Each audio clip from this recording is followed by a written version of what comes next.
Hola, ¿cómo están? Sean bienvenidos a una nueva edición de Conectados Online, aquí en Cámara de Diputadas y Diputados Televisión y también saliendo por nuestra red de plataformas digitales. Vamos a establecer contacto ahora con el diputado Raúl Saldívar, del distrito número 5 de la región de Coquimbo. ¿Cómo está, diputado? Bienvenido. Hola, ¿qué tal? Muy buen día, Karim. Encantado de saludarte y muy disponible para poder conversar sobre distintos temas de mi distrito. Eh, Me interesa mucho la difusión de los temas de mi distrito, así que agradezco mucho la posibilidad de esta conversación. Preguntarle primeramente, diputado, acerca de la situación de la pandemia que se está viviendo por allá en La Serena, en Coquimbo, en Ovalle. Cuéntenos cómo está la situación, cuáles son las principales necesidades de las familias por allá. La verdad es que en la región y particularmente en la conurbación Serena-Coquimbo, la situación es compleja, Karim, porque hay un dato que traduce todo esto. Desde que se inició la pandemia hasta el día de hoy, sobre 600 personas han fallecido a consecuencia del COVID. Y curiosamente, el dato que más impacta es que de esas más de 600 personas, solo en lo que va corrido de este año 2021 han fallecido más de 300. Vale decir, en los pocos meses que llevamos de este año, ya prácticamente estamos superando lo que ocurrió el año 2020. Y eso está implicando, en resumen, que están falleciendo alrededor de 100 personas al mes, lo que naturalmente es un dato bastante conmovedor, porque nos hemos acostumbrado a escuchar los datos sin que eso nos provoque nada, porque son cifras. Pero cuando uno dimensiona eso desde el punto de vista humano, evidentemente es algo que debiera conmovernos, preocuparnos, dar nuestra inquietud en el sentido de ver de qué manera contribuimos para que esto disminuya. Pero paralelamente con esto, que es muy dramático a mi juicio, los casos mantienen un alto número de contagios y, en mi opinión, de acuerdo a las informaciones que he leído y que he recogido, hay problemas con la trazabilidad, que es el dato clave para poder efectuar un mejor control de la pandemia. Y paralelamente con esto, asimismo, es muy importante tener presente que se está requiriendo ayuda para las familias que están en condiciones más precarias. Nuestra región tiene, y particularmente La Serena, Coquimbo, tienen un alto índice de cesantía por el hecho de que son ciudades con un alto grado de estacionalidad por la actividad turística, agrícola, pesquera, Coquimbo, etcétera. Y entonces lo que ocurre es que hay mucha informalidad en grandes periodos. Entonces hay personas que en este minuto trabajan en el comercio, son emprendedores, tienen actividades particulares que es imposible que las puedan llevar a cabo en las actuales condiciones de control de la pandemia. Por lo tanto, eso impacta directamente en la vulnerabilidad, en la necesidad de sus hogares. A mí me ha impresionado mucho el hecho de que desde hace algún tiempo hemos empezado a escuchar hablar en Chile nuevamente de la desnutrición. Y ese fue un tema erradicado de nuestro país. Los problemas eran de malnutrición, vale decir, exceso de calorías, pero no de desnutrición. Y eso es un indicativo claro, indesmentible, respecto de las condiciones en que se encuentran hoy día las familias. Y esa figura azota gravemente la región nuestra, que está poco industrializada, tiene pocos empleos estables, muchos servicios, ¿ah? Que básicamente, y trabajo extractivo, la minería, la agricultura, la pesca, que no siempre dan estabilidad en el empleo ni buenas remuneraciones. Lo que nos falta es la industrialización, pero no a cualquier costo, por cierto, porque hay algunos que empujan la minería a como dé lugar, a sabiendas de que tenemos que ser cautos con nuestro medio ambiente. Claro, Así que diputado, en bueno, gen- se conocieron las cifras de desempleo justamente la semana pasada, superamos el 10% a nivel sí, nacional en el primer trimestre. Me imagino que eso se replica también allá en el distrito. azota muy fuerte a nuestra región cada vez que hay problemas de empleo, cuando hay manifiesta cesantía en el país. Hasta hace poco teníamos los más altos índices porcentuales en relación a otras regiones del país. Eso precisamente deja entrever con claridad el hecho de que tenemos un déficit estructural en el tema del empleo. Debemos tener por sobre el 35% de empleo informal, lo que naturalmente es muy lesivo en los casos en que se producen situaciones críticas. Son los primeros empleos que empiezan a resentirse y por lo tanto es necesario buscar una estrategia de desarrollo para la región que nos permita establecer empleos de calidad, estables y naturalmente proyecte eso a la región con una mejor calidad de vida.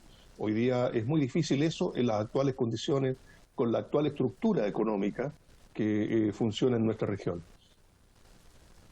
Diputado, llevarlo a otro tema, quedan pocos días para que se realicen las elecciones. Hace un mes aproximadamente se aprobó este proyecto que las postergó desde abril ahora al 15-16 de mayo. ¿Cómo ve usted el panorama, la participación que va a haber ahí? ¿Tiene alguna estimación de cómo va a ser ese proceso? Está complejo el análisis que se pudiese hacer, pero en todo caso hay que funcionar subjetivamente con el optimismo que uno pueda tener o no pueda tenerlo. Y yo creo que va a haber una votación interesante. No creo que del nivel del plebiscito del año 2020, pero sin embargo vamos a tener una votación interesante porque es una votación que ya está tomando conciencia el electorado, la ciudadanía, respecto de su importancia, trascendencia. Y porque en realidad el hecho de elegir alcalde, concejales, que son las autoridades más directas, siempre es un proceso político convocante. Ahora, evidentemente, en la circunstancia que está viviendo el país, no deja de tener un factor inhibidor a la hora de tomar la decisión de ir a votar. Por eso es necesario una mejor campaña desde el gobierno, desde las entidades que corresponde a que lo hagan, a fin de estimular, motivar el voto, porque, como decía, la trascendencia de esta elección es extraordinaria y probablemente sea la más importante de muchos años. No solo por la elección de la figura del gobernador, que es un cambio radical en la búsqueda de la descentralización del país, por la función y proyección que va a tener en su cargo, sino porque además la elección de los constituyentes para la convención es pero vital para darle a Chile una nueva constitución. Y ese es un anhelo sentido de manera transversal y mayoritaria, por lo tanto no tengo dudas de que ese es un asunto altamente convocante. Pero como digo, ahí se oscila entre el cuidado de la salud, entre la situación pandémica del país y la responsabilidad, el interés y el compromiso del voto. Esa ecuación hay que resolverla y yo creo que en los próximos días todavía hay tiempo para difundir adecuadamente mensajes bien contundentes que permitan despertar el estímulo por el voto. Diputado, pasando a otra materia, usted integra la Comisión de Derechos Humanos. Justamente ahí se está viendo un proyecto, ya se resolvió y se votó en particular, que hace exigible o efectiva la responsabilidad del Estado respecto a las personas que fueron víctimas de mutilaciones, lesiones o muerte durante las movilizaciones sociales. Cuéntanos más de esa iniciativa y también relacionándolo respecto a esta denuncia que se ha realizado en la Corte Penal Internacional por parte de la Comisión Nacional de Derechos Humanos con el juez Baltasar Garzón respecto a los crímenes de lesa humanidad que se estarían llevando a cabo en este gobierno del presidente Piñera.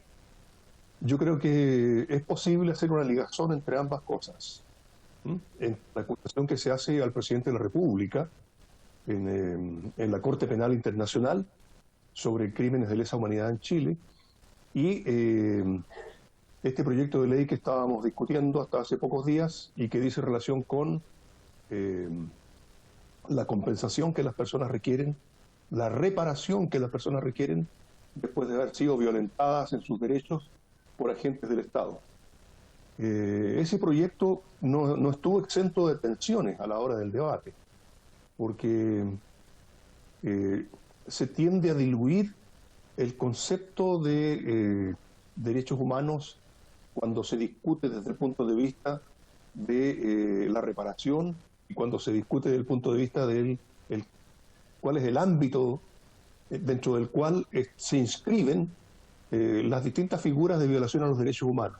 Y se tiende a diluir porque empieza a preguntarse, ¿y los derechos humanos del señor del kiosco de la esquina, que le rompieron su kiosco, y los derechos humanos del carabinero que recibió un piedrazo. Entonces, de esa forma se va restando el valor y el significado profundo que tiene la problemática de los derechos humanos, que también la tiene el señor de la esquina y la tiene el carabinero, pero en el tema judicial el concepto es distinto. Esos son delitos comunes. En el caso de los derechos humanos es cuando se violan los derechos esenciales universalmente reconocidos por agentes del Estado. Eso siempre enturbia los debates en la comisión, por desgracia. Y en este caso costó mucho, pero se sacó al final, se aprobó, y lo que se busca es que las personas que fueron objeto de violaciones a sus derechos durante el estallido social tengan el derecho a la reparación, que es lo que corresponde a los Estados cuando hay violación. Pero hay otro problema adicional, que a muchas personas, en muchos casos, mejor dicho, lo que se hizo fue someterlos a proceso por figuras penales distintas al tema de los derechos humanos. Y aquí es donde engarzo con la acusación que se llevó adelante contra el presidente de la República, porque en verdad lo que se hizo fue eso. Entonces hubo acusaciones fraudulentas donde derechamente violaciones a los derechos humanos fueron ubicadas en el contexto de los delitos comunes, lo que naturalmente abre espacio a una próxima impunidad, lo que es inaceptable. Importante reflexionar sobre estas materias para que no se sigan repitiendo estos hechos de represión policial y también de grupos vulnerables, porque hablamos de los niños del Sename, de grupos minoritarios, sí, de pueblos indígenas que muchas veces ven violentados sus derechos humanos. Sí, lo que pasa es que lo que hay que entender es que los derechos humanos conceptualmente lo que buscan es proteger el derecho del individuo frente al poder del Estado. Y quien viola los derechos humanos es el Estado, a través de sus agentes que son financiados, dotados de equipamiento para protegernos, pero cometen atrocidades y por lo tanto eso ya implica una violación. Y eso ocurre en el Sename, porque es el Estado el que resguarda a esos niños, o los pueblos originarios cuando se, entre comillas, se intenta ir a poner orden, pero en el general es un abatimiento hacia las reivindicaciones del pueblo mapuche. Queremos darle las gracias, diputado, por este tiempo, por este valioso tiempo de poder conversar estos temas que son tan importantes para que la ciudadanía los conozca. Muchas gracias por este tiempo, diputado Raúl Saldívar. Encantado, pues. Encantado, muchas gracias a ustedes y muy disponible para conversar cuando así se estime. Muy agradecido. Hasta pronto. Hasta pronto, diputados. Muchas gracias a quienes nos siguen también por Cámara de Diputadas y Diputados Televisión. Les recordamos que se cuiden en esta pandemia, por favor sigan todas las medidas de seguridad y nos encontramos en una próxima edición.